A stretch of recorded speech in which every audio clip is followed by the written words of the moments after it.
మీ జీవితంలో ఆర్థిక ఇబ్బందులు పడుతూ ఎదగలేకపోతున్నారా? వెంటనే ఈ వెబినార్ లో జాయిన్ అవ్వండి. నమస్తే, welcome back to Suman TV. నేను మీ సంజయ్. ఈరోజు మనతో పాటు ఉన్నారు motivational speaker, law of attraction coach and celebrity coach, infinity universe Suresh గారు. సార్తో మాట్లాడి కొన్ని విషయాలు తెలుసుకుందాం. నమస్తే సార్. నమస్తే సంజయ్. సార్, అఫర్మేషన్స్ కొంతమంది కామెంట్ చేస్తున్నారు సార్. ఏ విధంగా అంటే, ఈ అఫర్మేషన్స్ అనేవి రాస్తే పవర్ఫుల్గా పనిచేస్తాయా, అసలు చెప్తే పవర్ఫుల్గా పనిచేస్తాయా అని అడుగుతున్నారు. అండ్ అంతేకాకుండా ఏ టైంలో చెప్పాలి, ఎలాంటి అఫర్మేషన్స్ చెప్పాలి, ఎప్పుడెప్పుడు చెప్పాలి, ఎన్నిసార్లు చెప్పాలని అడుగుతున్నారు.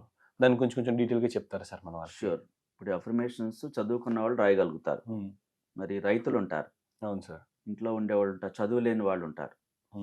వాళ్ళు ఏం చేయాలి? అంతే కదా మీ డౌట్? అవును సార్. ఇది రాయగలిగిన వాళ్ళు అఫర్మేషన్స్ రాస్తాం. మన గత వీడియోలో 355 టెక్నిక్ మాట్లాడుకున్నాం. అవును సార్. లేదు వాళ్ళ కోసం పర్సనల్గా ఏమైనా రాసుకోవాలి, అసలు లైఫే మారిపోవటానికి ఒక స్టోరీ రాసుకోవచ్చు. ఎగ్జాక్ట్లీ. ఏదైనా పాజిటివ్గా ఎట్లా రాసుకోవాలి, ఓకేనా?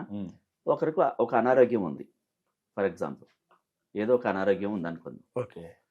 అది తగ్గడానికి ఎలా రాసుకోవాలి? కొంతమంది వెన్నుపూస నొప్పితో బాధపడుతుంటారు, ఇంకా హార్ట్ ప్రాబ్లం ఉంటుంది. ఏదైనా ఒక ప్రాబ్లంకి ఎలా రాసుకోవచ్చు. అవును సార్. అయితే ప్రజెంట్ టెన్స్లో రాయాలి. ప్రజెంట్ టెన్స్లో రాయాలి. అఫర్మేషన్ అంటే ఏంటి? దాన్ని మనం విశ్వంలోకి పంపిస్తున్నాం. రాసుకోగలిగిన వాళ్ళు ఫస్ట్ చెప్తున్నాం. చదువుకున్న వాళ్ళు, రాయగలిగిన వాళ్ళు ఒక నోట్ బుక్ పెట్టుకుని ఈ రోజు డేట్ వేసి అఫర్మేషన్స్ అని హెడ్డింగ్ పెట్టి దానికి అండర్లైన్ చేసి నెక్స్ట్ లైన్లో 1 అని వేసుకుని ఒక అఫర్మేషన్ రాసుకోవాలి. అవును సార్. పాజిటివ్గా ఎలా రాసుకోవాలి? నేను సంపూర్ణ ఆరోగ్యంతో ఉన్నాను. ఎక్కువ సార్లు పదే ఇదే పలకాలి. ఓకే. ఒకవేళ మీరు బాగోపోయినా సరే, ఆ వ్యక్తికి ఒంట్లో బాగోపోయినా సరే, దాన్ని ఎక్కువ సార్లు మాట్లాడకూడదు. బాగున్నాను, సంపూర్ణ అంటే ఏంటి? అన్ని కవర్ అయిపోతాయి ఇంకా బాడీలో. సంపూర్ణం అంటే ఏంటి? ఆ శరీరానికి సంపూర్ణత్వం వచ్చింది. ఇంకా ఈ కాలు నొప్పి, ఒంటి నొప్పి, జ్వరము, లేకపోతే క్యాన్సర్, గుండె జబ్బు ఇంకా సంబంధించలేదు, వివరించాల్సిన అవసరం లేదు. సంపూర్ణ ఆరోగ్యం అంటే కంప్లీట్గా హెల్దీగా.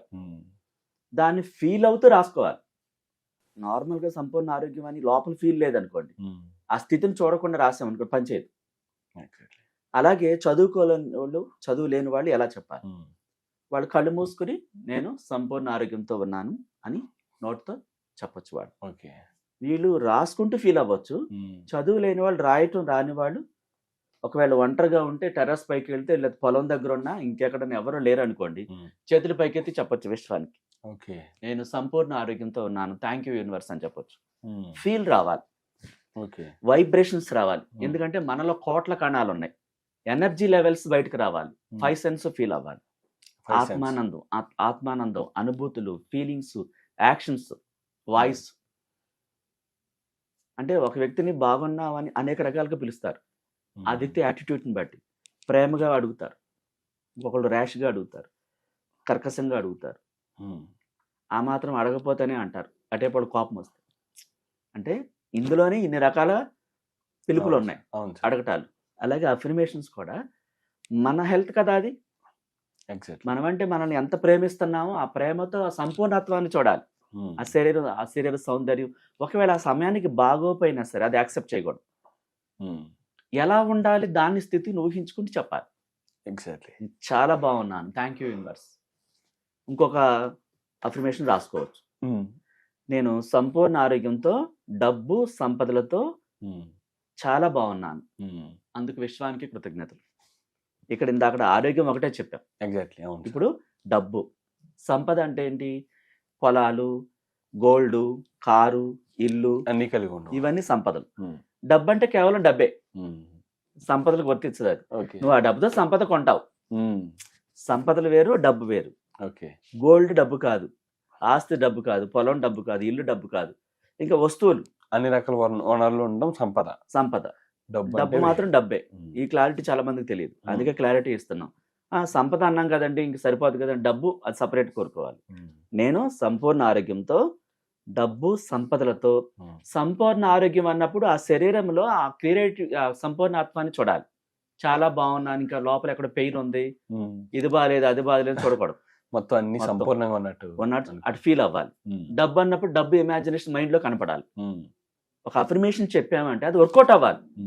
చదువుకుంటే పాఠం చెప్పేసినట్టు చెప్పేస్తే పనిచేయదు అది. ఓకే. మనం ఫీల్ అవ్వకుండా, ఎనర్జీ లెవెల్స్ విడుదల చేయకుండా, 5 సెన్స్ ఫీల్ అవ్వకుండా అఫర్మేషన్ చెప్తే సంవత్సరాలు వెళ్ళిపోయినా పనిచేయదు.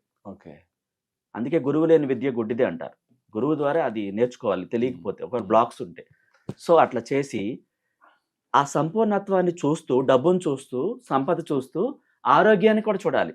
డబ్బు సంపద ఉండి ఆరోగ్యం లేకపోతే అనుభవించడానికి కుదరదు. అవును సార్. మనం డబ్బును కావాలి, సంపూర్ణ ఆరోగ్యం చూడాలి, ఆ యవ్వనం చూడాలి, అవన్నీ కలిగి ఉన్నట్టుగా చేతుల పైకి విశ్వంలోకి చెప్పాలి. Okay sir.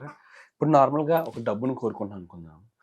నాకు సంథింగ్ నేను డబ్బును కలిగి ఉన్నాను, లేకపోతే సంథింగ్ నా దగ్గర ఒక 2 లక్షలు నేను కోరుకున్న డబ్బుని పొందాను అన్న అనుభూతిని చెందుతూ అఫర్మేషన్ చెప్తున్నాను అనుకున్నాను. మన 5 సెన్సెస్ ఎలా పనిచేయాలంటారు? ఏ టైప్లో ఊహించాలంటారు? యా, ఓకే, ష్యూర్ అండి. మంచి క్వశ్చన్ అడిగారు. చాలా మంది కూడా డౌట్ ఉంది, 5 సెన్స్ ఎలా ఫీల్ అవ్వాలి. 2 లక్షలకి 500 నోట్లు అయితే ఎన్ని బండిల్స్ ఉంటాయి? 4 బండిల్స్ 2 లక్షలు. ఆ 4 బండిల్స్ మీ మైండ్ లో కనిపించి మీ చేతితో పట్టుకున్న స్పర్శ రావాలి. ఓకే, ఒకటి స్పర్శ రావాలి, ఒకటి కనిపించాలి. మీ కళ్ళతో ఆ డబ్బు చూడాలి. ఓకే. ఇమాజినేషన్ లో. ఓకే. నిజంగా 4 బండిల్స్ పట్టుకుంటే ఆ చేత్తో ఆ ఫీల్ రావాలి. డబ్బు పేపర్ స్మెల్, లెక్క పెడుతున్న స్మెల్ రావాలి. ఎగ్జాక్ట్లీ. ఓకే. ఆ మైండ్ లో 4 బండిల్స్ కనపడాలి, లెక్క పెడుతున్నట్టు రావాలి, స్పర్శ రావాలి, ఫీల్ రావాలి. ఆ 4 బండిల్స్ మీరు ఏం చేస్తారు అది రావాలి, ఫీల్ రావాలి, సౌండ్ రావాలి. పేపర్తో ఇట్లా లెక్క పెడుతుంటే సౌండ్ వస్తుంది. ఎగ్జాక్ట్లీ. అదంతా మీరు ఇమాజినేషన్ లో చూడాలి. ఓకే. అది ఫీల్స్ అంటే. అది లెక్క పెడుతున్నట్టు కనిపించాలి, వినిపించాలి, లెక్క పట్టుకున్నట్టు కనిపించాలి. 5 లక్షల నోట్లు కట్లు 4 కట్లు చూడాలి. ఎగ్జాక్ట్లీ, మైండ్ తో చూడాలి. ఆ 4 కట్లు పట్టుకున్న స్పర్శ ఉండాలి, అండ్ ఫీల్ రావాలి, బాడీ అనుభూతి ఉండాలి. ఎగ్జాక్ట్లీ. మీకు నిజంగానే 4 బండ్లు మీ చేతిలో ఉన్నట్టు ఆ రియల్ ఫీలింగ్ రావాలి. Exactly sir. స్మెల్ ఉండాలి, పట్టుకున్న స్పర్శ ఉండాలి, మనకి ఉండాలి. 4 కట్ల కంటికి కనిపించాలి, లెక్క పెడుతున్నట్టు నోటుకి వినిపించాలి, ఆ లెక్క పెడుతున్న సౌండ్ చెవులకు వినిపించాలి. 5 సెన్సెస్. ఇది నాదే అన్న ఇంటెన్షన్ చూపించాలి. ఎంత ఇంటెన్షన్ సెట్ చేసుకుంటే అప్పుడు ఖచ్చితంగా జరుగుతుంది. అవన్నీ ఎక్కడికి పంపిస్తున్నాం మనం? యూనివర్స్ లో పంపిస్తున్నాం. యూనివర్స్ ఏం చేస్తుంది? ఎంత క్లియర్ గా ఇచ్చాక, అంత అద్భుతంగా ఆ క్వశ్చన్ కి ఆన్సర్ రాక మార్కులు లేకుండా ఎలా ఉంటారు? అది రాకుండా ఎలా ఉంటుంది? అట్లా. అంటే ఏ పని చేసినా చాలా క్లిస్టల్ గా ఉండాలి, అప్పుడే అది వర్కౌట్ అవుతుంది. మనకి చిన్న పని కూడా శ్రద్ధతో చేయాలి, అది వర్కౌట్ అవుతుంది. అది ఎంతలే అని వదిలేస్తే అవుతుంది. Thank you sir, thank you very much sir, చాలా బాగా చెప్పారు. అండ్ 5 సెన్సెస్ అంటే 5 సెన్సెస్ అంటున్నారు కానీ ఏంటి అనుకున్నాం, కానీ ఇంత క్లియర్గా చెప్పారు. అసలు స్పర్శ అండ్ విజన్, వినికిడి, స్మెల్ అండ్ మాట్లాడే విధానం, మనం నిజంగా 5 అనుభూతుల్ని చాలా వ్యక్తపరిచారు మంచిగాని. అండ్ ఈ 5 అనుభూతులు చెందుతూ విజువలైజేషన్ కానీ, అఫర్మేషన్ కానీ, మేనిఫెస్టేషన్ కానీ చేస్తే ఖచ్చితంగా జరుగుతుంది. ఖచ్చితంగా జరుగుతుంది. Thank you sir, thank you very much. Welcome.